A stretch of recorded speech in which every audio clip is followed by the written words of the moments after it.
दोस्तों, आज हम एक ऐसे इंसान की बात करेंगे जिसने दुनिया के सबसे बड़े डेमोक्रेसी की बुनियाद रखी। एक ऐसा बच्चा जिसे स्कूल में क्लास के अंदर बैठने की परमिशन नहीं थी, जिसे प्यास लगने पर पानी तक नहीं पीने दिया जाता था, लेकिन उसने हार नहीं मानी।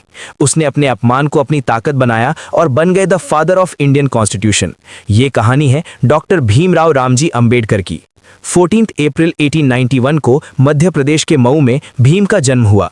वो माहर जाति से बिलोंग करते थे, जिसे उस वक्त अछूत यानी अनटचेबल माना जाता था।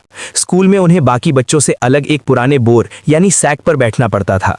अगर उन्हें प्यास लगती तो स्कूल का पियोन ऊपर से उनके हाथों पर पानी डालता था। जिस दिन पियोन नहीं आता उस दिन भीम को पूरा दिन प्यासा रहना पड़ता था। विजुअल: भीम घर आकर अपने पिताजी से सवाल करता है। छोटा भीम: पिताजी, मुझे मटके को छूने क्यों नहीं दिया जाता? क्या मेरा खून अलग है? रामजी सकपाल फादर: बेटा, इस बीमारी का इलाज सिर्फ शिक्षा है। इतना पढ़ो कि ये दुनिया तुम्हारी इज्जत करने पर मजबूर हो जाए। भीम ने अपने पिता की बात को दिल से लगा लिया। उनकी काबिलियत देखकर बड़ौदा के महाराज ने उन्हें स्कॉलरशिप दी और वो अमेरिका गए। वहां उन्होंने देखा कि ज्ञान की कोई जाति नहीं होती। उन्होंने कोलंबिया यूनिवर्सिटी से एमए और पीएचडी की और फिर लंदन से लॉ की डिग्री ली। वो उस जमाने के सबसे ज्यादा पढ़े लिखे इंडियंस में से एक बन गए। जब बाबा साहिब इतनी बड़ी डिग्रीज लेकर इंडिया वापस आए तो उन्हें लगा कि अब शायद सब बदल गया होगा, लेकिन नहीं। ऑफिस में पियोन उन्हें फाइल फेंक कर देता था। तब उन्होंने डिसाइड किया कि अब वो चुप नहीं बैठेंगे। 1927 में उन्होंने माहट सत्याग्रह किया। उन्होंने उस तालाब का पानी पिया जहां अनटचेबल्स का जाना मना था।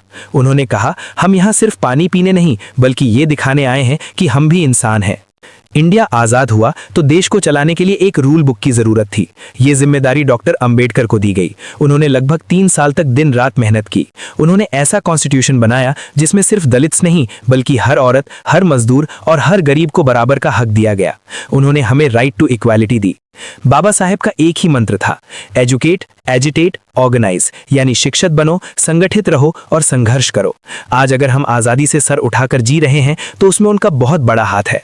वो सिर्फ एक लीडर नहीं, एक विश्वास थे। उनकी लाइफ हमें सिखाती है कि हालात चाहे कितने भी बुरे क्यों ना हो, अगर आपके पास ज्ञान की ताकत है तो आप पूरी दुनिया बदल सकते हैं।